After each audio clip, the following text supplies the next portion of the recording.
Hello and welcome back to study with Saurabh YouTube channel. आज के इस वीडियो में हम बिहार एसआई के लिए सब्जेक्ट्स वाइज जो पीवाईक्यू है उसको डिस्कस करेंगे और उनमें सबसे जो पहला है वो हम वर्ल्ड जीके से स्टार्ट करेंगे।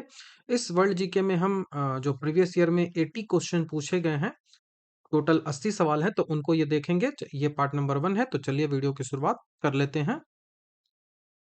तो सबसे पहला जो सवाल हमसे पूछा जा रहा है कि किस जो 1971 का साल है, 1971 का जो साल है वो किस चीज से रिलेटेड है, ये आपसे सवाल पूछा जा रहा है। तो 1971 का जो साल है उसमें 9 अगस्त 1971 को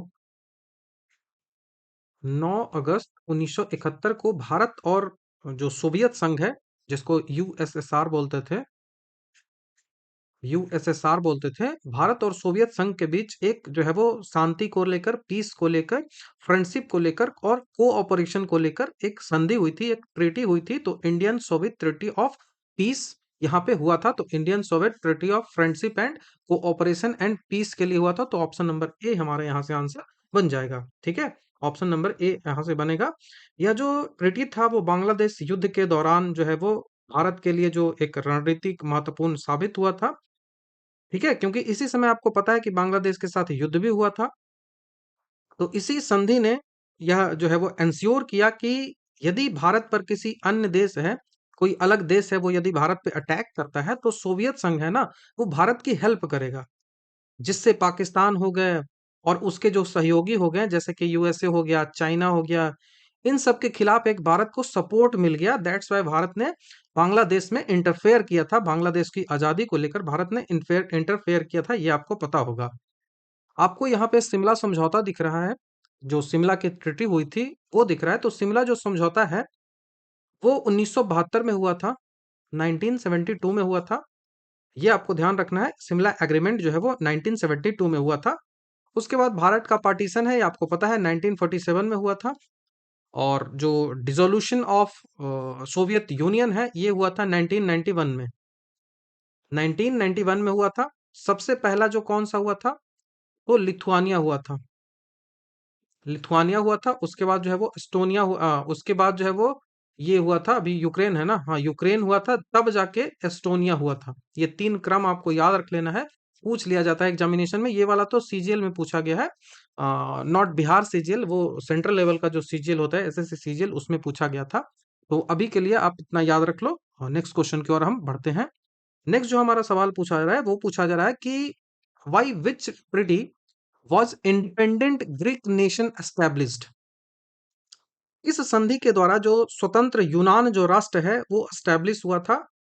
तो स्वतंत्र यूनान, जिसको ग्रीक आप बोलते हो, तो ग्रीक नेशन कब एस्टेब्लिश हुआ, तो ये आपसे सवाल जो है वो पूछा जा रहा है। तो ये जो है वो एक ट्रीटी हुई थी, जिसको कस्तंतुनिया की ट्रीटी कहा जाता है। वो 1832 ईस्वी में हुई थी। तो इसी ट्रीटी के अनुसार जो है वो जो स्वतंत्र एक यूनान जो स्टेट है, एक राष्ट्र है, उसकी स्थापना जो है वो हुई थी। ठीक है, स्वतंत्र यूनान की स्थापना हुई थी। तो ये जो ट्रीटी हुआ है, इस संधि में यूनानी जो स्वतंत्रता संग्राम के बाद जो ओटोमन साम्राज्य था, ओटोमन साम्राज्य से जो यूनान है उसको एक स्वतंत्र राज्य के रूप में औपचारिक रूप से मान्यता इसी संधि के द्वारा दिया गया था।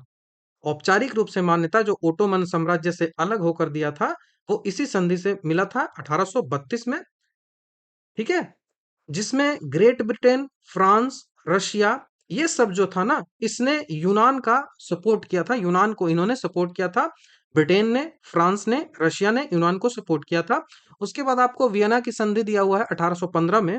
वियना की जो ट्रीटी हुई थी, इसमें नेपोलियन जो है वो नेपोलियन युद्धों के बाद यूरोप के राजनीतिक मानचित्र को फिर से बनाया था इस ट्रीटी ट्रीटी ने, वियना की जो ट्रीटी है उसने।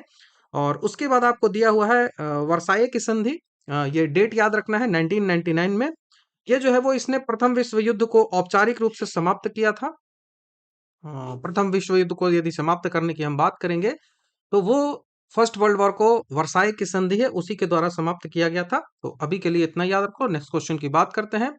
फ्रांसीसी उपनिवेश जो है, जो फ्रांसीसी उपनिवेश था, वहां से दास प्रथा को कब खत्म किया गया था।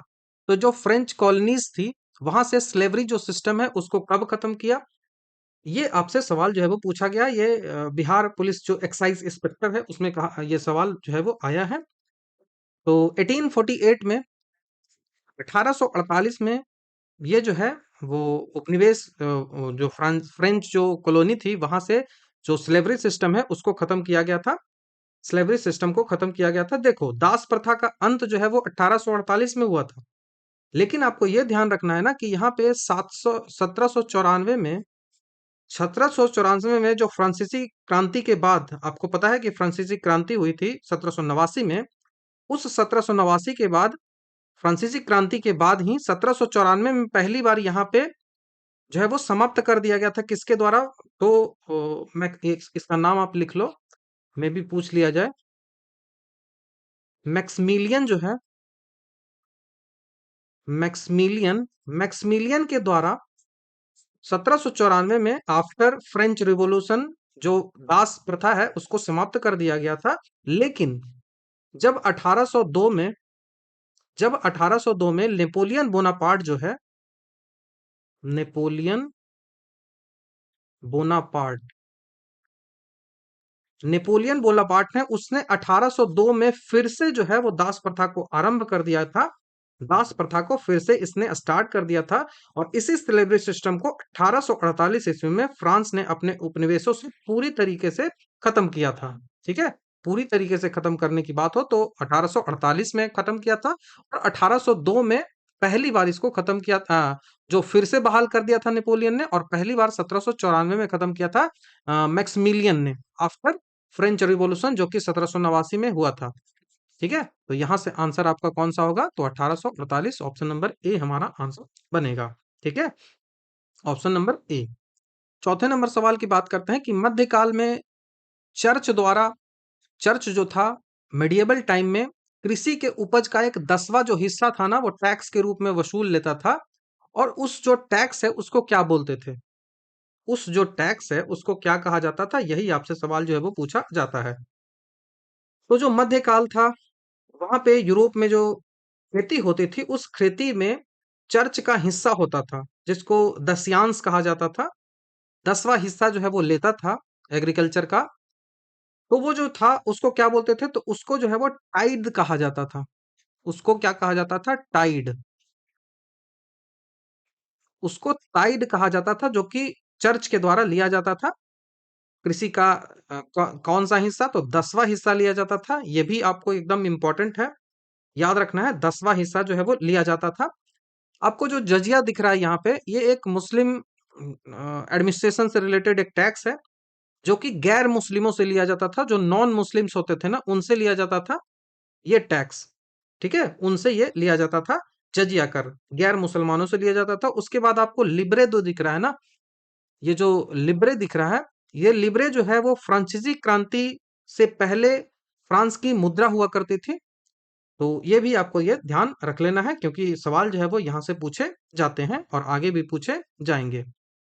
पांचवें नंबर सवाल की बात करें कि संयुक्त राष्ट्र जो संयुक्त इटली का राजा जो है वो 1861 ईस्वी में किसे घोषित किया गया था? तो जो यूनाइटेड इटली था उसको 1861 में वहां का किंग जो है वो किसे बनाया गया था? ये सवाल आपसे पूछा जा रहा है। तो यहाँ का जो किंग था वो बनाया गया था विक्टर इमैनुअल सेकंड को। विक्टर इमैनुअल सेकंड है, उसको यहाँ का किंग जो है वो बनाया गया था। यह भी सवाल जो है वो एक्साइज इंस्पेक्टर है उसमें पूछा गया है। तो विक्टर इमैनुअल सेकंड है, मूल रूप से जो है वो सर्डिनिया पिडमोंट का ये राजा था। सर्डिनिया पिडमोंट का ये राजा था विक्टर इमैनुअल द्वितीय। इसी ने इटली के एकीकरण जो है उसमें जो सफल आंदोलन के बाद 1861 में इसने जो है वो संयुक्त इटली का पहला राजा जो है वो इसे घोषित किया जाता है। तो इटली का इस समय एकीकरण जो है वो हो गया था। ठीक है, तो सर्डिनिया पिडमोंट के शासक कौन सा शासक? तो सर्डिनिया पिडमोंट का शासक था विक्टर इमैनुअल द्वितीय था। इटली के एकीकरण के बाद यही जो है वो राजा बनाया गया था। और यहीं पे प्रधानमंत्री कौन बना था? तो कैम्बूर। प्रधानमंत्री पीएम जो है वो कौन बना था? तो पीएम जो बना था वो कैम्बूर बना था। इसको जो है वो पीएम बनाया गया था, कैम्बूर को पीएम बनाया गया था। तो कैम्बूर ने उत्तरी इटली और क्रांतिकारी जो यूरोपीय गैरिबोल्डी था उसने दक्षिणी इटली, ठीक है, कैम्बूर जो था उसने क्या किया कि उसने नॉर्थ इटली, नॉर्थ इटली, और उसके बाद एक और नाम आपको याद रखना है, उत्तरी इटली हो गया, उसके बाद एक जो था ग्यूसेप, ग्यूसेप गैरिबोल्डी। ग्यूसेप जो गैरिबोल्डी था, उसने साउथ इटली, साउथ इटली, तो गिसेप गैरिबोल्डी जो था उसने साउथ इटली को जोड़ने में बहुत ज्यादा हेल्प किया था। जो गैरिबोल्डी था उसने अपने विजय अभियान में इमेनुअल द्वितीय को ही समर्पित हमेशा ये करता था। ये जो था ना, हमेशा इसी को राजा मानता था, विक्टर इमेनुअल द्वितीय को ही मानता था। ठीक है। और अंत में 1861 में ही इसने, इन दोनों ने मिलकर विक्टर इमैनुअल द्वितीय को संयुक्त रूप से इटली का जो राजा है वो घोषित किया था। तो नॉर्थ इटली कभी भी पूछा जाए तो कैम्बूर हो गया, और साउथ इटली पूछा जाए तो ग्यूसेप गैरिबोल्डी हो जाए, ग्यूसेप गैरिबोल्डी हो जाएगा, ये आपको ध्यान रख लेना है। ठीक है। मैजनी जो था वो यंग इटली के संस्थापक है। जो मैजनी है ना, यंग इटली है, उसका यदि आपसे फाउंडर पूछा जाए कि यंग इटली का फाउंडर कौन है, तो वो मैजनी है। और जो एकीकरण हुआ इटली का, उसके यदि प्रमुख विचारकों में बात करें तो वो इटली ही था। एक जो मैजनी है ना, एक इतिहास, मतलब इतिहास बोल रहा हूँ, एक लेखक के रूप में काम करता था। कलम से जो आइडियोलॉजी जो थी ना एकीकरण का, वो इसमें इसने मैजनी ने बहुत महत्वपूर्ण जो है वो रोल निभाया था। उसके बाद मैंने बता दिया काउंटर काबुर, ये ऑलरेडी मैंने बताया है कि नॉर्थ इटली को एकीकरण करने में इसने हेल्प किया था। सर्डोनिया पिडमोंटा के प्रधानमंत्री यही था, पीएम यही था, और एकीकरण में इसने महत्वपूर्ण भूमिका जो है वो निभाई थी। और दूसरा मैंने गैरिबोल्डी बता ही दिया। तो गैरिबोल्डी था, उसको रेड शर्ट्स का इसने नेतृत्व किया था और दक्षिणी इटली को जीता था। लेकिन राजाशाही जो है वो किसको दी थी, तो विक्टर इमैनुअल द्वितीय है उसको दिया था। तो चारों के चारों ऑप्शंस को मैंने काफी डिटेल से डिस्कस कर दिया है। नेक्स्ट क्वेश्चन की ओर बढ़ते हैं। नेक्स्ट सवाल पूछा जाए कि डेमेट्रियस जो है वो किसके समकालीन था। डेमेट्रियस जो है वो किसके समकालीन था, कौन सा भारत का राजा था उसके वो समकालीन था। तो बहुत आसान सा सवाल है, बार बार एग्जामिनेशन में ये पूछा भी गया है। और ये जो सवाल है वो कहाँ पूछा गया था, तो ये मेंस में पूछा गया है। एसआई 2024 वाला जो मेंस हुआ है उसमें ये पूछा गया है। तो इसका जो हमारा आंसर होगा वो डेमेट्रियस मौर्य वंश का जो छठा शासक था, सालिशुका, उसका ये था। ठीक है, सालिशुका इसका समकालीन था। तो ऑप्शन नंबर डी हमारा यहाँ से आंसर बन जाएगा। तो डेमेट्रियस प्रथम जो था वो ग्रीक बैक्टीरिया है उसका राजा था, और लगभग 180 ईसा पूर्व में वो भारत में आया था। ठीक है, तो ये ग्रीक जो बैक्टीरिया है ना, ग्रीक बैक्टीरियन एक राजा था। और इसके समय मौर्य साम्राज्य जो है वो पतन की ओर बढ़ रहा था, और सालिशुका जो था वो इस समय मौर्य सम्राट था। और डेमेट्रियस का जो प्रथम प्रारंभिक जो जीवन है उसके शासनकाल से ही आता है। डेमेट्रियस का आक्रमण जो है वो मौर्य शासक बृहद्रथ के समय के करीब हुआ था। तो आपको ये ध्यान रखना है, सालिशुका यहाँ से हमारा आंसर बनेगा, तो याद रख लीजिएगा। यदि एग्जैक्ट पूछा जाए तो आप आसानी से कर पाओ। ठीक है। नेक्स्ट क्वेश्चन की बात करें कि आपसे पूछा जाए कि the social contract, the social contract एक किताब है, वो किसके द्वारा लिखा गया है। यही आपसे पूछा जा रहा है कि निम्नलिखित में से किसके द्वारा द सोशल कॉन्ट्रैक्ट है, सोशल कॉन्ट्रैक्ट जो है वो किताब किसके द्वारा लिखी गई है। तो ये जो सोशल जो कॉन्ट्रैक्ट किताब है वो रूसो के द्वारा लिखा गया है, रूसो है उसके द्वारा लिखा गया है। तो ऑप्शन नंबर डी हमारा यहाँ से आंसर बनेगा। ये जो है वो एक फ्रांसीसी विचारक जो है, जिसका पूरा नाम जो है वो जिन जैक रूसो है। जिन जैक रूसो है, ये रूस का नहीं है, ये याद रखना है कहाँ का है, फ्रांस का एक दार्शनिक है, जिन जैक रूसो।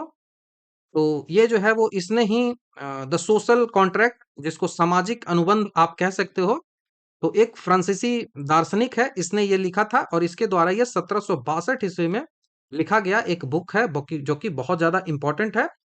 इस पुस्तक में उन्होंने फ्रांसीसी क्रांति को बहुत ज्यादा प्रभावित किया था। इस पुस्तक ने, इसने रूसो के जो सामान्य इच्छा है, जो जनरल विल है, उसको लोकप्रिय संप्रभुता के अपने सिद्धांत को यहाँ पे उसने दिखाया था। ठीक है। और मोरेंस्क्यू एक और व्यक्ति है, ये वाला जो दिख रहा है ना, मोंटेस्क्यू, मोरेंस्क्यू नहीं, Montesquieu.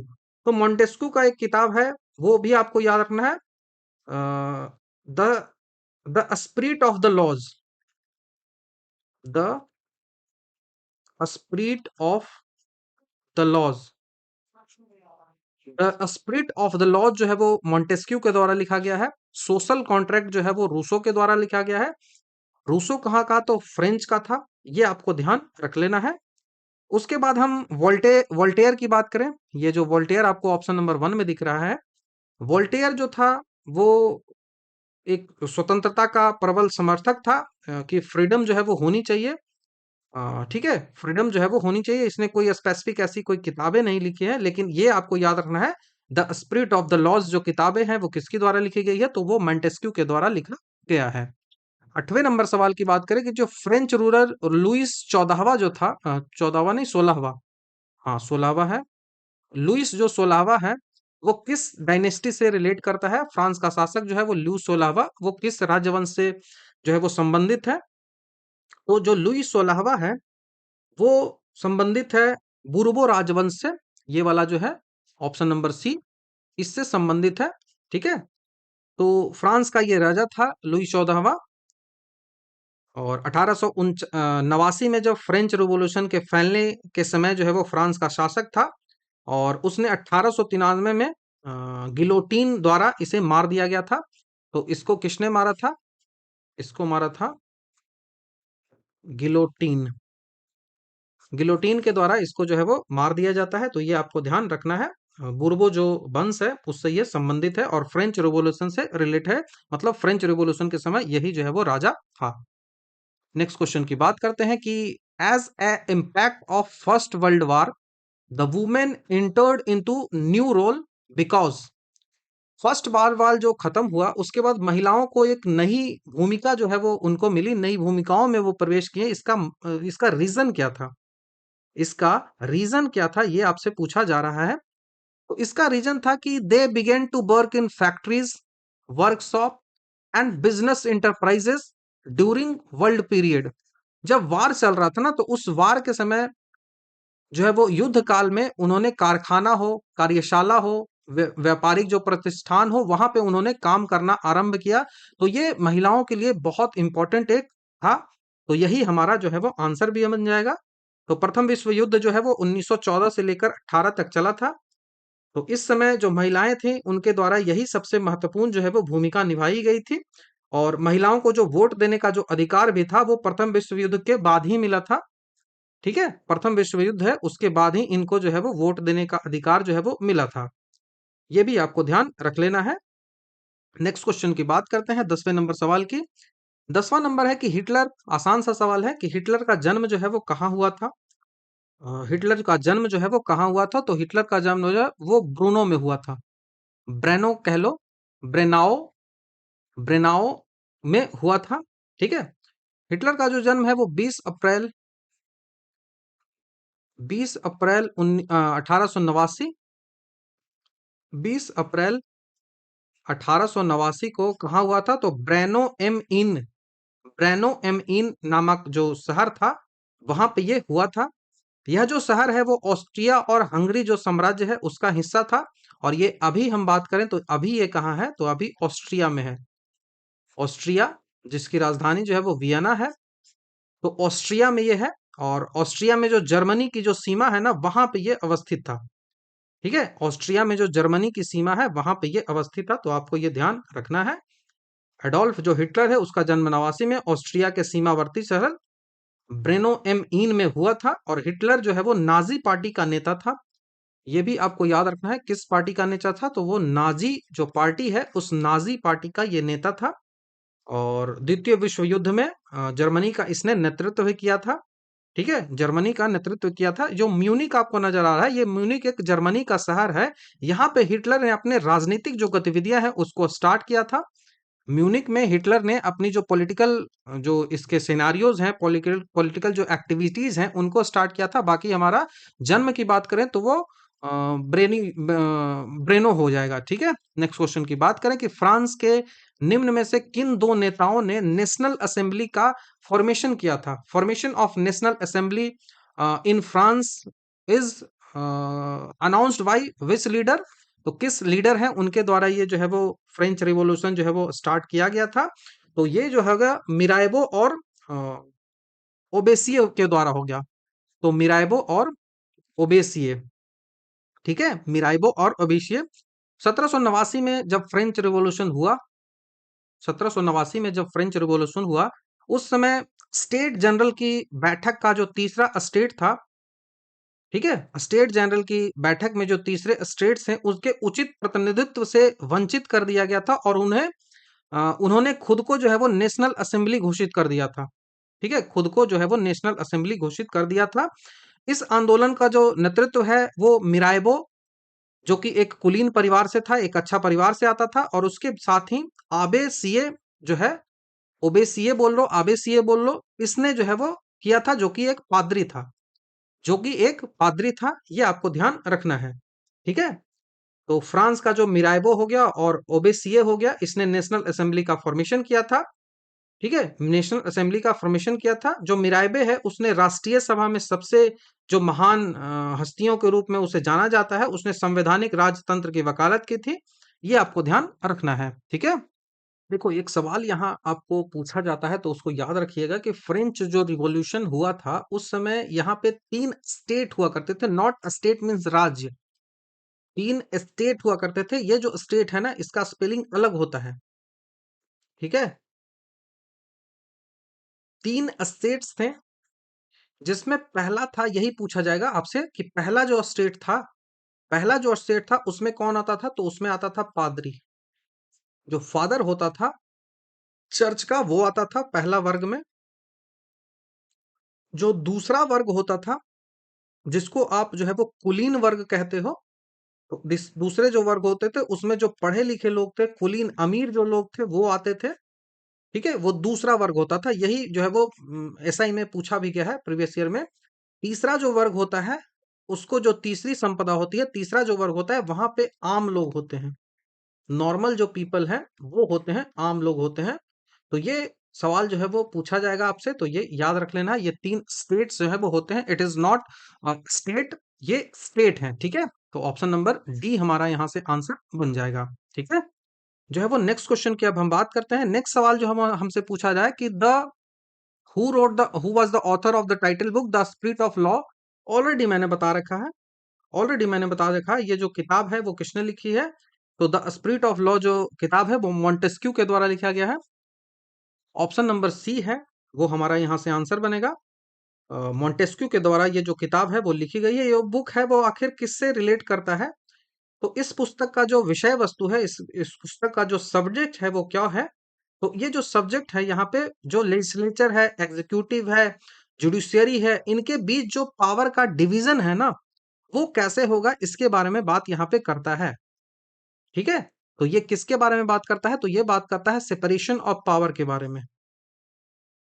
Separation of power, separation of power है उसके बारे में बात करता है कि एग्जीक्यूटिव है, जो कार्यपालिका है, जो एग्जीक्यूटिव जो है वो कार्यपालिका हो जाएगा। तो एग्जीक्यूटिव, एग्जीक्यूटिव जो है, लेजिस्लेटिव जो है, जो विधायिका हो गया, जुडिशियरी जो हो गया, इन तीनों के बीच का जो संबंध है, इन तीनों में जो पावर का डिस्ट्रीब्यूशन है वो कैसे होना चाहिए, इस पे ये पूरी जो किताब है वो लिखी हुई है। मोंटेस्क्यू जो था उसको 21 वर्ष के जो है वो, जो 21 वर्ष का समय लगा था इस किताब को लिखने में। तो कभी यदि पूछ लिया जाए इस टाइप के क्वेश्चन, पागल टाइप सा, तो आपको ध्यान होना चाहिए। ये जो मोंटेस्क्यू था वो कहाँ का था, तो ये फ्रांस का एक राजनीतिज्ञ था, फ्रांस का एक राजनीतिज्ञ और एक दार्शनिक के रूप में ये था। तो ये भी आपको ध्यान रखना है, सवाल पूछा जाए तो।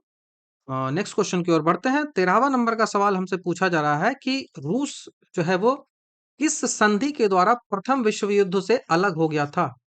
रूस जो है ना वो फर्स्ट वर्ल्ड वॉर से अलग हो गया था, तो वही पूछ रहा है कि फर्स्ट वर्ल्ड वॉर से आखिर वो किस ट्रिटी के तहत अलग हुआ था। तो वो ट्रिटी ऑफ ब्रेस्ट लिटवोस्क, ब्रेस्ट लिटवोस्क जो ट्रिटी हुई थी उससे वो रूस जो है इससे बाहर हो गया था। ठीक है, इससे वो रूस जो है वो बाहर हो गया था। तो प्रथम विश्व युद्ध कब स्टार्ट हुआ था, तो 1914 में स्टार्ट हुआ था। 1914 में फर्स्ट वर्ल्ड वॉर जो है वो स्टार्ट हुआ था। और यहीं पे आप देखते हो कि 1917 में जो है वो रशियन रिवॉल्यूशन जो है वो स्टार्ट हो जाती है। जिसको आप जो है वो 1917 में क्या बोलते हो कि बोल्शोविक क्रांति स्टार्ट हो जाती है।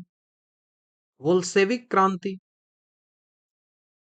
बोल्शेविक रिवॉल्यूशन जो है वो स्टार्ट हो जाता है। अब जब बोल्शेविक रिवॉल्यूशन जो है वो स्टार्ट होता है तो इस क्रांति के बाद लेनिन जो है लेनिन जो है तो उस लेनिन के नेतृत्व में एक नया सोवियत सरकार जो है वो गठन होता है, और नई जो सोवियत सरकार ने उसने कहा कि युद्ध को हम समाप्त कर देंगे।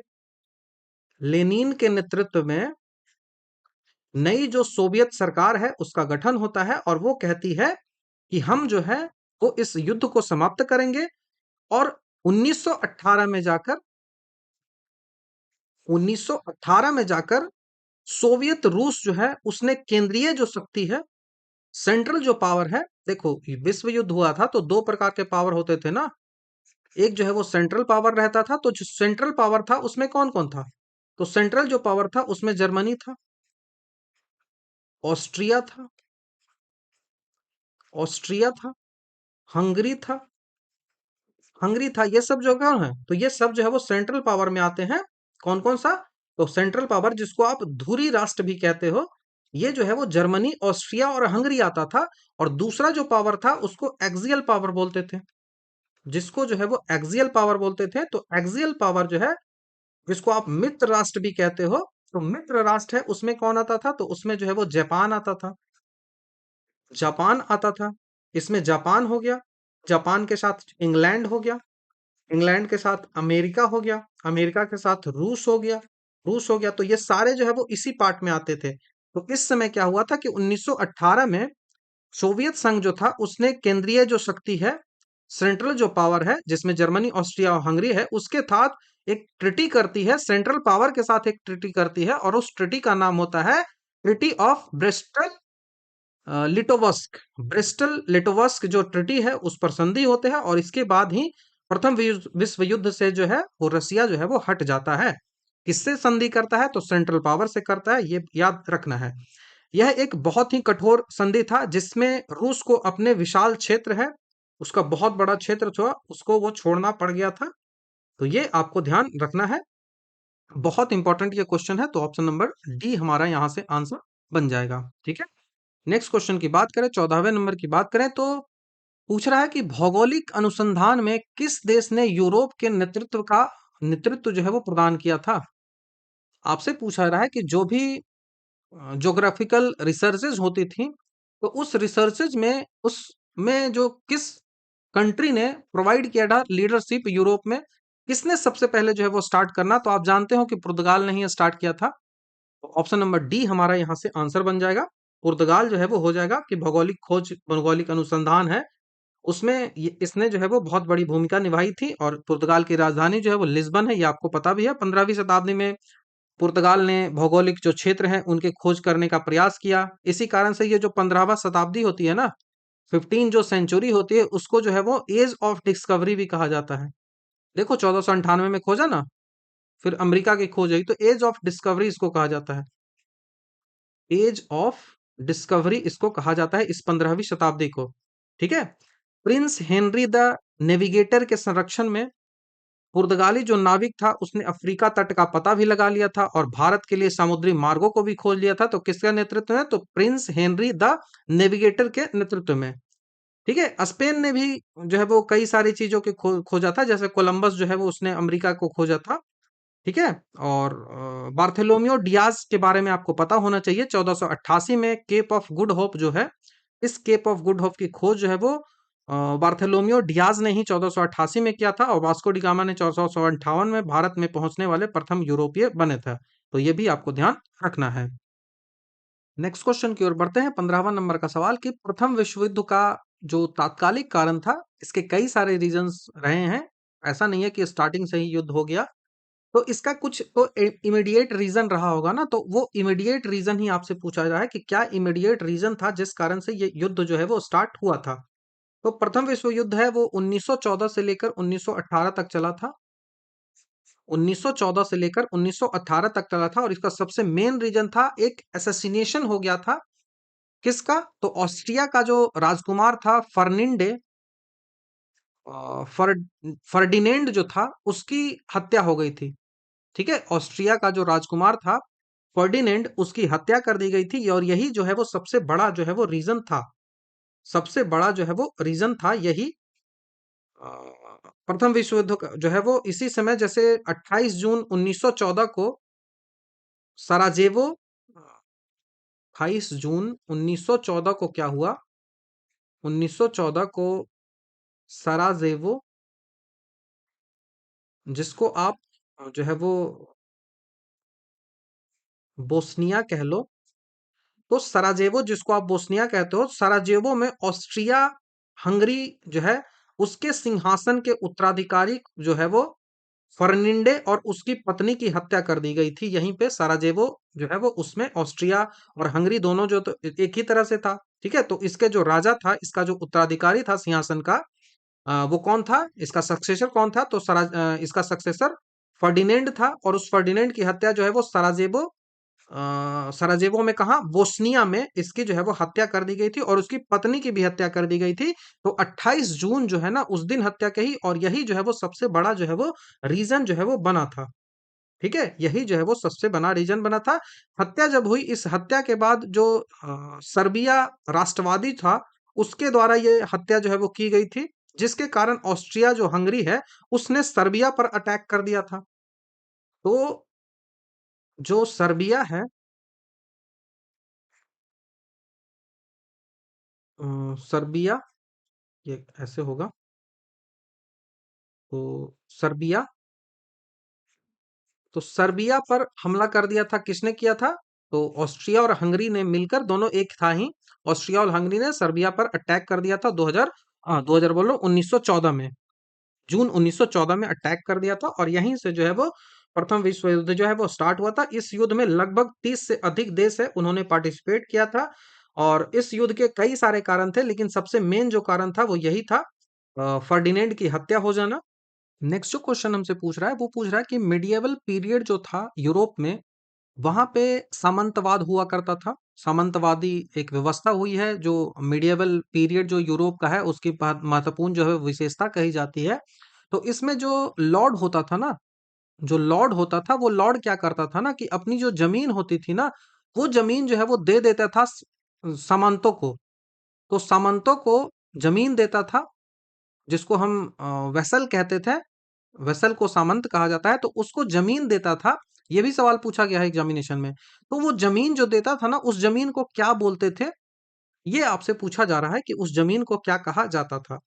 तो वो जो जमीन था ना उसको फिफ कहा जाता था, उसको फिफ कहा जाता था। ऑप्शन नंबर बी हमारा यहाँ से आंसर बनेगा, उसको फिफ जो है वो कहा जाता था। फिफ एक ऐसी प्रकार की जमीन होता है ना, फिफ एक ऐसा जमीन होता है जो कि सामंत जो है ना, वो, चूंकि आप उस सामंत जो स्वामी है, लॉर्ड जो है, उसकी आप सेवा कर रहे हो, उसके लिए आप सेना दे रहे हो, उसके लिए आप वफादार हो, लॉयल हो उसके प्रति, दैट्स वाई वो अपने जो वेसल होता है, अपना जो सामंत होता है, उसको एक लैंड का टुकड़ा दे देता था जो कि टैक्स फ्री होता था और उसी को फिफ कहा जाता था, उसी को फिफ जो है वो कहा जाता था। उसके बाद मेनर आपको दिख रहा है, मेनर ये भी बहुत ज्यादा इंपॉर्टेंट है। मेनर, मेनर जो है ना वो लॉर्ड जो हमारा है, यहाँ पे जो लॉर्ड दिख रहा है वो लॉर्ड के पास जितनी भी जमीनें होती थी, लॉर्ड की जितनी भी संपत्ति होती थी, उसकी जितनी भी जागीर होती थी, जिसमें उसका घर, खेत, गांव, जंगल सारा चीज शामिल हो जाता है, ये सब जो है वो मेनर ही कहलाता था। और इस मेनर के अंदर ही, यदि आप इसको मेनर मानो, इसको आप मेनर मानो, तो इसी मेनर के अंदर एक छोटा सा जमीन का टुकड़ा है जो कि दिया जाता था जो है वो वेसल को, सामंतों को, और वही जो है वो फिफ कहलाता था, वो जो है वो फिफ कहलाता था। तो ये आपको ध्यान रखना है, आंसर इसका जो है वो फिफ होगा, ना कि मेनर। आपको ये ध्यान रखना है, इंपॉर्टेंट क्वेश्चन है, सवाल पूछा जाता है। स्टेट जो है वो तीन टाइप के होते थे जिसको मैंने बता दिया, फर्स्ट ग्रुप, सेकंड ग्रुप और थर्ड ग्रुप, जिसमें पहला जो है वो पादरी था, पहला वर्ग जो था वो पादरी का था, दूसरा वर्ग जो था वो कुलीन वर्ग था और तीसरा जो वर्ग था वो आम आदमी का था। कहाँ से रिलेटेड है, तो फ्रेंच रिवॉल्यूशन 1789 है, उससे ये रिलेटेड है। ठीक है, नेक्स्ट क्वेश्चन 17वां की ओर बढ़ते हैं। द्वितीय विश्व युद्ध जो है उसमें धुरी जो राष्ट्र है, इनमें से कौन सा देश उसमें शामिल नहीं था, कौन सा देश शामिल नहीं था, ये पूछा जा रहा है। सवाल है द्वितीय विश्व युद्ध, जो द्वितीय विश्व युद्ध है वो कब स्टार्ट हुआ था? तो 1939 में स्टार्ट हुआ था। 1939 है, वहां पे जो द्वितीय विश्व युद्ध है वो स्टार्ट किया गया था। इसमें जो है वो दो पावर हुआ करते थे। पहला जो है वो एक्सिस पावर होता था, एक्सिस पावर जिसको धुरी राष्ट्र कहते हैं, धुरी राष्ट्र कहते हैं। और दूसरा जो पावर हुआ करता था उसको मित्र राष्ट्र बोलते थे। मित्र राष्ट्र है, उसको मित्र राष्ट्र कहा जाता था। तो धुरी राष्ट्र और मित्र राष्ट्र, ठीक है। तो यहाँ पे जो धुरी राष्ट्र है, वो जो धुरी राष्ट्र होता है, उस धुरी राष्ट्र में कौन कौन से शामिल हैं? तो धुरी राष्ट्र में आते हैं जर्मनी, जर्मनी हो गया, इटली हो गया, जापान हो गया। ये सारे जो है वो एक्सियल पावर में है। उसी तरह से यदि मित्र राष्ट्र की बात करें, एलाइड पावर की बात करें, एलाइड पावर की बात करें, तो इस एलाइड पावर में कौन कौन से थे? तो यहाँ पे एलाइड पावर में कौन कौन सा था? तो इस एलाइड पावर में था ब्रिटेन, जो इसका सबसे महत्वपूर्ण जो है वो सदस्य भी था। ब्रिटेन इसका सबसे इंपॉर्टेंट जो है वो सदस्य था। उसके साथ ही साथ यूएसए था, अमेरिका था। उसके साथ ही था सोवियत जो संघ है, यूएसएसआर जो है वो था। और इसके साथ ही फ्रांस भी इसके साथ जो है वो शामिल था। तो ब्रिटेन, यूएसएसआर, यूएसए और फ्रांस जो है वो इसमें शामिल था। ये भी आपको ध्यान रखना है। तो मित्र राष्ट्रों में ब्रिटेन, रूस, फ्रांस, अमेरिका ये सब शामिल था। और जो धुरी राष्ट्र है उसमें जर्मनी, इटली और जापान शामिल था। तो अब आपका आंसर यहाँ से निकल जाएगा। आपसे पूछा रहा है कि धुरी राष्ट्र, तो धुरी राष्ट्र में ब्रिटेन कहाँ से आएगा? ब्रिटेन कहाँ से आएगा? तो ऑप्शन नंबर डी हमारा यहाँ से आंसर बनेगा, ऑप्शन नंबर डी। ठीक है। नेक्स्ट क्वेश्चन की बात करते हैं। नेक्स्ट जो सवाल हमसे पूछ रहा है, वो पूछा रहा है कि जो टेनिस कोर्ट है, टेनिस कोर्ट में 20 जून 1789 को एक सभा हुई, जिसमें तीसरे स्टेट जो है, मतलब तीसरा स्टेट कौन? आम लोग। तीन स्टेट्स मैंने बताया ना, पहला जो है वो पादरी, दूसरा जो है वो कुलीन वर्ग, तीसरा जो है वो आम आदमी, जो नॉर्मल पीपल है, आम आदमी। तो उस आपसे पूछ रहा है कि जो तीसरा स्टेट्स है ना, आम आदमी है, इसका नेतृत्व किसने किया था इस टेनिस कोर्ट में? ठीक है। तो ये नेतृत्व किया था मिराबो और ओबेसिये ने। ऑलरेडी मैंने इस बारे में पीछे भी क्वेश्चन डिस्कस किया है। तो मिराबो और ओबेसिये ने किया था। तो ऑप्शन नंबर डी हमारे यहां से आंसर बनेगा। टेनिस कोर्ट में 1789 में जो तीसरा स्टेट का नेतृत्व जो है वो इन्होंने किया था। तीसरा स्टेट ने खुद को एक नेशनल असेंबली जो है वो घोषित कर दिया था। पिछला सवाल जो है यही यही था। और फ्रांस के लिए एक ऐसा संविधान चाहता था जो सम्राट की शक्तियों को सीमित करे, जो पावर है राजा के पास उसको सीमित करे। ठीक है। तो वहां पे जो टेनिस कोर्ट की शपथ भी कही जाती है, इसी को आगे ये सवाल भी आपको मिलता है। तो आपसे कभी भी पूछा जाए कि टेनिस कोर्ट की जो शपथ है वो फ्रेंच रिवॉल्यूशन से रिलेट करता है। टेनिस कोर्ट शपथ, tennis court oath, tennis court जो ओथ है वो वहीं पे लिया गया था। यहाँ पे एक असेंबली जो है वो उसका स्टेब्लिशमेंट जो है वो किया गया था, नेशनल असेंबली का। नेशनल असेंबली जो है उसका स्टेब्लिशमेंट जो है वो किया गया था। ऑलरेडी पीछे हमने डिस्कस कर दिया। और यहीं पे टेनिस कोर्ट ओथ लिया गया था, जहां पे कसम खाई गई थी कि जब तक वे फ्रांस के लिए एक नया संविधान नहीं बना लेते, तब तक वे अलग नहीं होंगे, एक साथ मिलकर लड़ते रहेंगे। और इसी ऐतिहासिक जो घटना है इसमें मिरायाबो और जो ओबेसी है उसने नेतृत्व जो है वो इसका किया था। ठीक है। इसका नेतृत्व किया था। तो ऑप्शन नंबर डी हमारा आंसर होगा। 19वां नंबर का सवाल है कि हेनरी कोर्ट के किस आविष्कारक से शुद्ध और अच्छा लोहा जो है वो बनना संभव हुआ था? सवाल जो है वो पूछा जा रहा है। तो एक जो है वो हेनरी कोर्ट था। तो हेनरी कोर्ट ने कौन सा जो है वो कौन सा आविष्कार किया था, कौन सा चीजें इन्वेंट की थी जिस कारण से एक प्योर आयरन है और एक अच्छी क्वालिटी का जो आयरन है वो मिल पाया? ठीक है। तो वो पडलिंग, ठीक है, पडलिंग उसने खोजी थी, जिसको संडोलन भी कह सकते हो आप। तो पडलिंग आपको रट जाना है। ऑप्शन नंबर सी हमारा यहाँ से आंसर बनेगा। हेनरी कोड जो है वो उसने 1780 में, 1780 के दशक में लोहा का जो है वो रिफाइन करना उसने स्टार्ट किया। और इसने दो जो प्रोसेस है उसको इन्होंने खोजा, दो प्रोसेस को इन्होंने खोजा। पहला जो प्रोसेस रहा वो पडलिंग रहा, पडलिंग फर्नेस, पडलिंग फर्नेस रहा। और दूसरा जो प्रोसेस रहा वो रहा rolling mill, rolling mill. Puddling furnace और रोलिंग मिल जो है, वो ये दो चीजें हैं, वो इसने इन्वेंट की 1780 में। इसमें लोहे से अशुद्धियां जो निकालना है, इम्प्योरिटी जो निकालनी है, इसके लिए ये जो है वो चीजें खोजी गई थी। इसमें कच्चे लोहे को भट्टी में गर्म किया जाता था, और उसमें जो भी अशुद्धियां हैं, जो भी इम्प्योरिटीज हैं, जैसे कार्बन है, सिलिकॉन है, सल्फर है, वो सारा जल जाता था। और फिर एक जो है वो पडलर होता था। पडलर मतलब श्रमिक होता है, जो काम करने वाला है, वो पडलर क्या करता था, वो लोहे को लगातार छड़ की मदद से हिलाते रहता था। अब हिलाना को ही सैंडलित करना बोलते हैं, तो संडोल वहीं से ये नाम आया है। अब जिससे ऑक्सीकरण की जो प्रक्रिया होती थी, ऑक्सीडेशन जो प्रोसेस होता था, वो बहुत तेज हो जाता था, और जो अशुद्धियां हैं, इम्प्योरिटीज जो है वो हट जाती थी, और इसी विधि को पडलिंग या फिर संडोलन कहते हैं। तो पडलिंग क्या हुआ, एक लेबर उसको उठा रहा है, चला रहा है लोहे की भट्टी में, और दूसरा जो है वो क्या कर रहा है, उसके ऑक्सीडेशन प्रोसेस है उसको तेज करने के लिए हिलाते रहता है। तो वो हिलाने का प्रोसेस जो है वो संडोलन होता है। तो ये आपको ध्यान रखना है, इससे जो है वो एक मजबूत और टिकाऊ लोहा जो है वो बन पाया था। अशुद्धियों को हटाने के लिए यूज किया जाता था। तो ऑप्शन नंबर सी हमारा आंसर है। जो 20वां नंबर का सवाल हमसे पूछा रहा है कि पर्सा के राजा जो था, पर्सा का जो राजा था विलियम प्रथम, उसको कहाँ कहाँ पर जर्मनी का सम्राट जो है वो घोषित कर दिया गया था। कहाँ पे उसे जर्मनी का सम्राट जो है वो घोषित किया गया था, तो वो घोषित किया गया था वर्सिया में। वर्सिया में उसे जर्मनी का सम्राट जो है वो घोषित किया था। फ्रांस प्रशा का युद्ध जो है वो 1870 से लेकर 1871 में हुआ।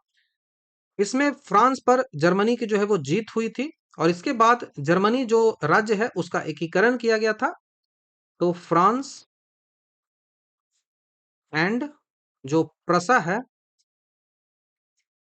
इस दोनों का वार हुआ था। जो वार कब हुआ था, तो 1870 से 1871 के बीच चला था।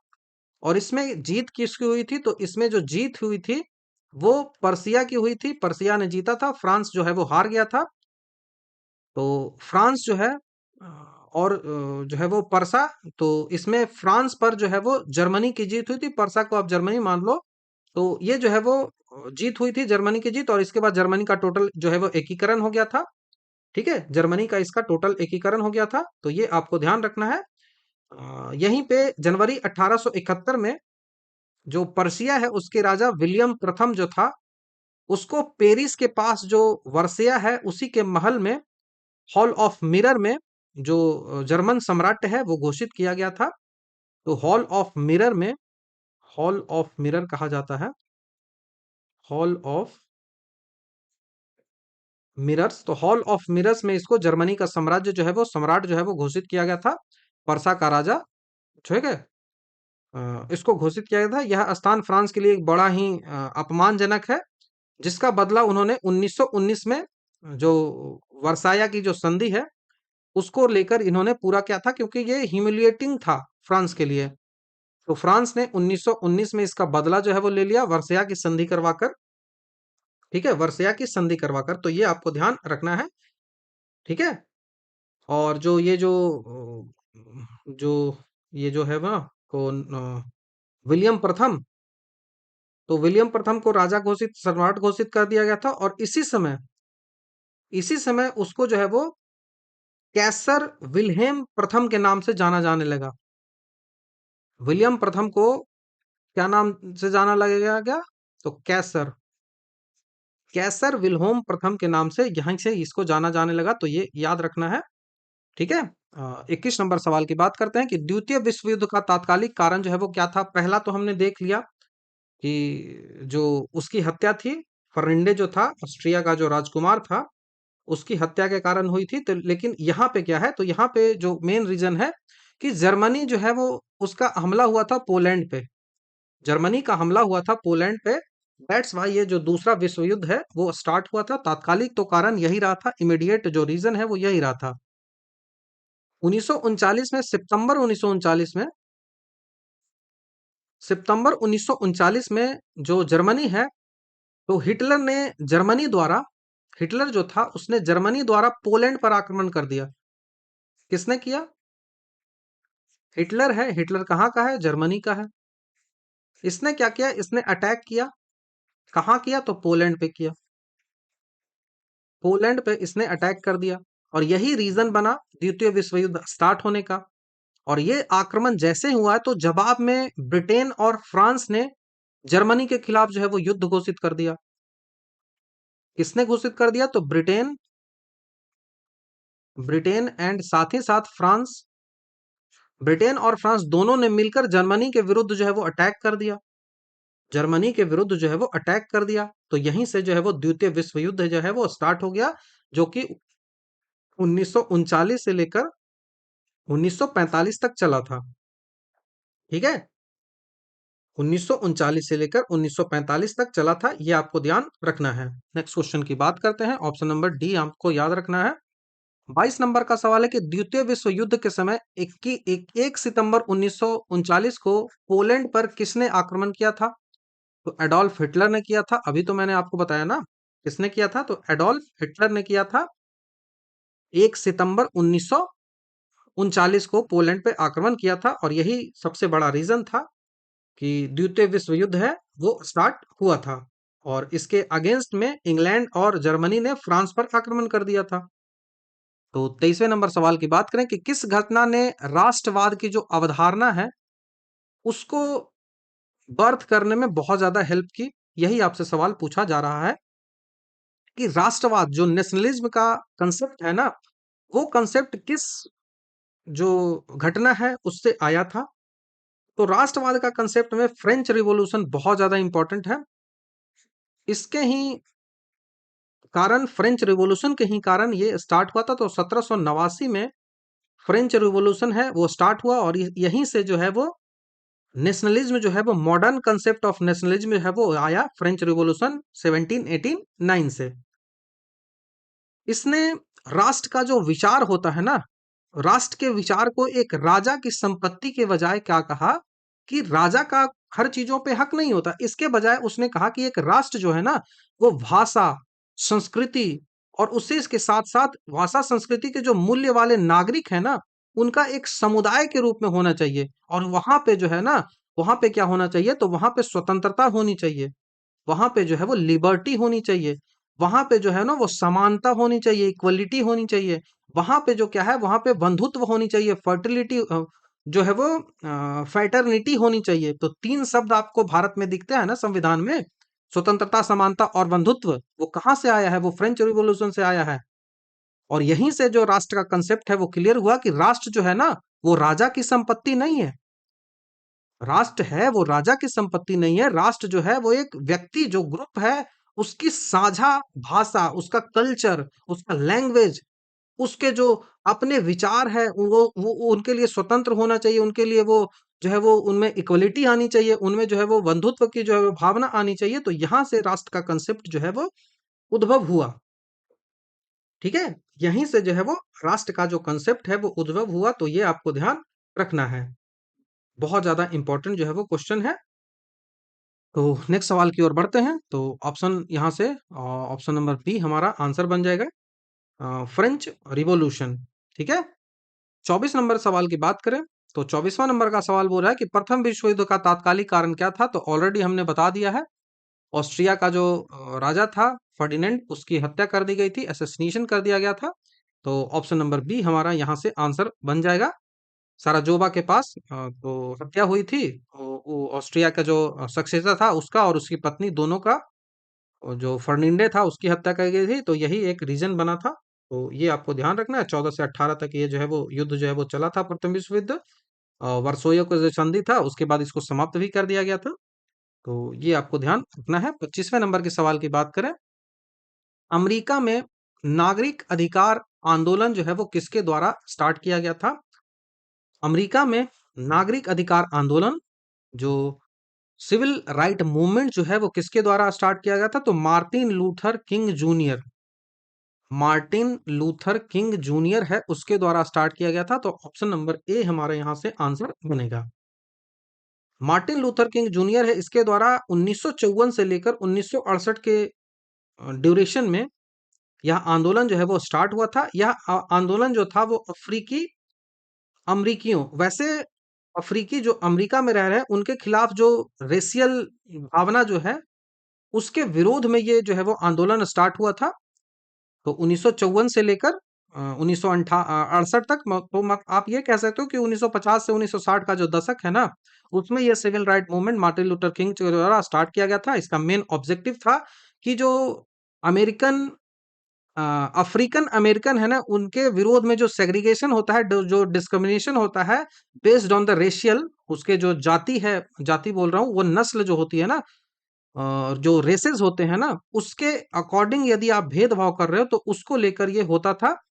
और ये जो मार्टिन लूथर किंग ने है, इसने अहिंसा और सविनय अवज्ञा की जो वकालत की थी, जो गांधी से आप प्रेरित कह सकते हो। तो ये आपको ध्यान रखना है। तो ऑप्शन नंबर ए हमारा आंसर बन गया। 26 नंबर के सवाल की बात करें कि अमेरिका के स्वतंत्रता संग्राम है, उसका नेता कौन था? तो अमेरिका के स्वतंत्रता संग्राम का नेता वाशिंगटन था। तो कौन सा ऑप्शन है? ऑप्शन नंबर डी हमारा यहाँ से आंसर बन जाएगा, वाशिंगटन। जॉर्ज वाशिंगटन जो था वो अमेरिका की स्वतंत्रता संग्राम 1775 से लेकर 83 तक जो चला था, उसमें जो कॉन्टिनेंटल आर्मी था उसका कमांडर इन चीफ था। कॉन्टिनेंटल आर्मी, उसका कमांडर इन चीफ था ये। इसी के नेतृत्व में ब्रिटेन के खिलाफ अमेरिकी उपनिवेश को जीतने की महत्वपूर्ण भूमिका है वो निभाई थी। और बाद में संयुक्त राज्य अमेरिका है, उसके पहले राष्ट्रपति भी ये बना था। तो पहला राष्ट्रपति भी बना था, ये भी आपको ध्यान रखना है। तो ये बहुत ज्यादा एक इंपॉर्टेंट है। पेरिस की संधि के द्वारा 1883 में अमेरिका को स्वतंत्रता प्राप्त हुई थी। 1783 में पेरिस की संधि हुई, ट्रिटी ऑफ पेरिस हुई। इसी ट्रिटी ऑफ पेरिस के द्वारा अमेरिका को फ्रीडम मिला था। तो अमेरिका को फ्रीडम किसके द्वारा मिला था? तो पेरिस की संधि के तहत 1783 में अमेरिका को फ्रीडम जो है वो मिला था। जॉर्ज वाशिंगटन डीसी को प्रथम राष्ट्रपति बनाया गया था और 4 जुलाई को अमेरिका अपनी स्वतंत्रता दिवस है वो मनाता है। 4 जुलाई को मनाता है, ये आपको याद रखना है। जो आपको यहाँ दिख रहा है जेफरसन, थॉमस जेफरसन, इसने स्वतंत्रता की घोषणा का मसौदा जो है वो इसी ने तैयार किया था। यदि आपसे पूछ लिया जाए तो ड्राफ्ट जो है वो अमेरिका की स्वतंत्रता का ड्राफ्ट जो है वो किसने तैयार किया था, मसौदा किसने तैयार किया था? तो वो थॉमसन जेफरसन ने तैयार किया था। उसके बाद जो अब्राहम लिंकन दिखते हैं वो अमेरिका के 16वें राष्ट्रपति थे। और उन्होंने जो सिविल वार हुआ था, गृह युद्ध हुआ था, उसके समय अब्राहम लिंकन जो थे वहां के गृह युद्ध जो हुआ था उसके समय राष्ट्रपति थे। तो ये आपको ध्यान रखना है। ठीक है, नेक्स्ट क्वेश्चन की बात करेंगे। जो साम्यवाद है उसका सर्वप्रथम प्रयोग जो है वो किस देश से हुआ था?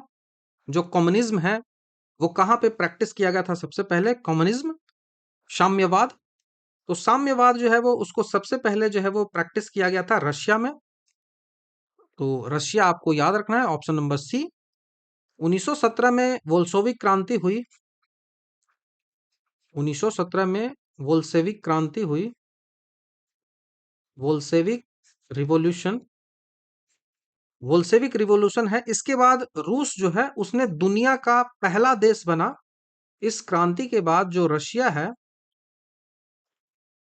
रसिया जो है वो वर्ल्ड का फर्स्ट कंट्री बना जहां पे जो है वो साम्यवाद, जहां पे जो है वो साम्यवाद, कम्युनिज्म को एक राजनीतिक और आर्थिक प्रणाली के रूप में लागू किया गया।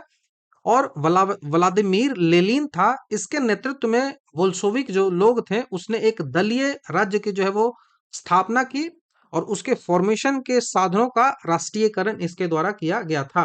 तो ये आपको ध्यान रखना है। साम्यवाद क्या है? तो साम्यवाद एक ऐसा सामाजिक और राजनीतिक फिलॉसफी है जो राजनीतिक संस्थाओं के विश्लेषण और मूल्यांकन तथा मानव की पहचान एवं उसके कल्याण के लिए समुदाय के महत्व पर जोर देता है। देखो, मानव कल्याण पे बात आती है। साम्यवाद के अनुसार सार्वजनिक निर्णय लेने का एक वांछनीय लक्ष्य होता है और एक स्वस्थ समुदाय है जिसमें व्यक्तिगत चुनाव के विकल्पों को जो है वो अधीनता ना हो। तो ये एक कंसेप्ट है, वो याद रखिएगा। रूस में सबसे पहले हुआ था। लेनिन है, उसका सक्सेसर कौन था, उसका उत्तराधिकारी जो है वो कौन था? तो लेनिन का उत्तराधिकारी स्टालिन था। ऑप्शन नंबर सी हमारा आंसर यहां से बनेगा। स्टालिन था। जोसेफ स्टालिन जो था वो लेनिन का सक्सेसर था। लेनिन की मृत्यु जो है वो 1924 में हो गई थी। तो लेनिन 1924 में व्लादिमीर लेनिन था। इसकी मृत्यु के बाद जो सोवियत संघ है उसमें कम्युनिस्ट पार्टी के भीतर सत्ता जो है वो जोसेफ स्टैलिन स्टालिन है उसके पास आई, और उसने संघर्ष के विजय होते हुए लेनिन के उत्तराधिकारी के रूप में उभरा, और उसने उसकी जो डेथ हुई थी स्टालिन की वो 1953 में हुई थी। इसकी जो डेथ हुई थी वो 1953 में स्टालिन की हुई थी, ये आपको ध्यान रखना है। और सोवियत संघ पर एक जो डिक्टेटर आप बोलते हो ना, एक क्रूएल डिक्टेटर, उसके रूप में इसने शासन जो है वो किया था। तो ये आपको ध्यान रखना है। लेनिन जो था वो एक रूसी साम्यवादी क्रांतिकारी राजनीतिज्ञ और सिद्धांत कारक था, और सोवियत रूस के प्रथम सरकार का मुखिया भी था, और वह मार्क्स का जो विचार था उसके समर्थक था। तो लेनिन क्या था? लेनिन जो है ना वो एक साम्यवादी था, और सोवियत संघ का जो था यूएसएसआर का प्रथम सरकार जो बना था उसका वो हेड भी था, उसका वो मुखिया भी था। तो स्टालिन के बारे में भी याद रख लो ये सब चीजें। कार्ल मार्क्स जो थे वो क्या थे? तो कार्ल मार्क्स जो उन्हीं ने ये थ्योरी, जो कम्युनलिज्म की जो थ्योरी है, उसने कार्ल मार्क्स ने ही दिया था। तो ये भी आपको ध्यान रखना है, कार्ल मार्क्स। उसके बाद जो दिख रहा है एल्त्सिन, एल्त्सिन क्या है ना, एल्त्सिन जो आपको दिख रहा है, एल्त्सिन जो है वो एल्त्सिन क्या है? तो ये सोवियत संघ के विघटन के बाद रूस के प्रथम राष्ट्रपति बने थे। सोवियत संघ का जब विघटन हो गया था 1991 में, तो उसके बाद एल्त्सिन जो है उसने राष्ट्रपति बना था वहां का। तो ये याद रखना है। उसके बाद जो है वो गोर्बेचोव है। गोर्बेचोव जो दिख रहा है आपको, मिखाइल गोर्बेचोव, उसने सोवियत संघ का अंतिम नेता वो था। तो लास्ट नेता जो यूएसएसआर का था वो ये था, और पहला जो यूएसएसआर विघटन के बाद प्रेसिडेंट बना वो एत्सिन था। ठीक है, वो एत्सिन था। 29वें नंबर सवाल की बात करते हैं। तो 29वां नंबर का जो सवाल हमसे पूछा जा रहा है वो पूछ रहा है कि प्रथम विश्व युद्ध के दौरान कौन सा देश जो था उसने 1915 में ब्रिटेन के खिलाफ जो है वो केंद्रीय बलों में शामिल हुआ था। जो सेंट्रल पावर है उसमें कौन शामिल हो गया था ब्रिटेन के खिलाफ होकर, ये आपसे पूछा जा रहा है। तो वो शामिल हुआ था बुल्गारिया, वो शामिल हुआ था बुल्गारिया। ऑप्शन नंबर बी हमारा यहां से आंसर होगा। प्रथम विश्व युद्ध 1914 में स्टार्ट हुआ था और 1918 तक चला था। इस युद्ध में जो गठबंधन देश थे, रूस, इटली, अमेरिका, फ्रांस, ब्रिटेन और अन्य थे, उसके साथ ही अलग जो देश था जिसको आप कहते हो कि सेंट्रल पावर था, इस सेंट्रल पावर में कौन कौन सा था? तो जर्मनी था, हंगरी था, बुल्गारिया था, और अदर्स थे। तो कौन ब्रिटेन के विरुद्ध में आया था एक्सियल पावर के रूप में? जो गठबंधन एलाइड पावर जो था उसमें कौन सा था? तो उसमें रूस, इटली और अमेरिका, फ्रांस, ब्रिटेन था। तो इसी ब्रिटेन के विरुद्ध में जो है वो बुल्गारिया ने किसको ज्वाइन किया? तो बुल्गारिया ने जो केंद्रीय पावर है, सेंट्रल पावर है, उसको उसने ज्वाइन कर लिया था। तो ये आपको ध्यान रखना है, बुल्गारिया ने ज्वाइन किया था सेंट्रल पावर को। तो ये मित्र राष्ट्र जो ब्रिटेन, फ्रांस, रूस था उसका सहयोगी था। ठीक है, तो बुल्गारिया ने सर्बिया के खिलाफ क्षेत्रीय लाभ की उम्मीद से एक कदम उठाया। तो ये आपको ध्यान रखना है, ऑप्शन नंबर बी। तीसवा नंबर का सवाल है कि प्रथम विश्व युद्ध जो है वो कब स्टार्ट हुआ था? तो ऑलरेडी मैं कई बार बता रहा हूँ, 1914 में स्टार्ट हुआ था। 28 जुलाई 1914 को हंगरी और ऑस्ट्रिया ने सर्बिया पर युद्ध की घोषणा कर दी थी, क्योंकि फर्डिनांड की हत्या कर दी गई थी। और ये जो युद्ध है वो 11 नवंबर 1918 तक चला था। इसमें ऑलमोस्ट 37 देश है उसने पार्टिसिपेट किया था। और आपको ध्यान रखना है, ये जो है वो फर्डिनांड की हत्या कहाँ हुई थी? तो बोस्निया में हुई थी। किसकी राजधानी? तो सेरोजोवे की राजधानी। ये जो है वो युद्ध कब अंत हुआ था? तो वर्सिया की संधि से अंत हुआ था। ये सब यहाँ पे याद रखना है। तो ये रहा पार्ट वन, जिसमें हमने काफी डिटेल से जो प्रथम 30 जो सवाल हैं उनको डिस्कस कर लिया है। हमें 80 तक पहुंचना है, तो 50 सवाल और बचे हुए जिनको मैं और दो पार्टों में डिस्कस कर लूंगा। तो पार्ट वन ये रहा है। वर्ल्ड जीके का रिस्पॉन्स यदि अच्छा रहेगा तो मैं और जो इसके सब्जेक्ट्स बचते हैं उनको भी डिस्कस कर दूंगा। तो थैंक यू वेरी मच। और याद रखिए, पीडीएफ इसका चाहिए तो आप मेरे टेलीग्राम चैनल को ज्वाइन कर लो, लिंक डिस्क्रिप्शन में आपको मिल जाएगा। और पीडीएफ में जैसे ही लेक्चर्स खत्म होंगे, टोटल जैसे वर्ल्ड ज्योग्राफी का वर्ल्ड जो जीके है उसका आई थिंक 3 लेक्चर आएगा, तो 3 लेक्चर के बाद 80 जो क्वेश्चन है उनका मैं पीडीएफ जो है वो आपको अपने टेलीग्राम चैनल पे अवेलेबल करवा दूंगा। तो thank you very much. Next video में आपसे जल्द ही मिलता हूँ।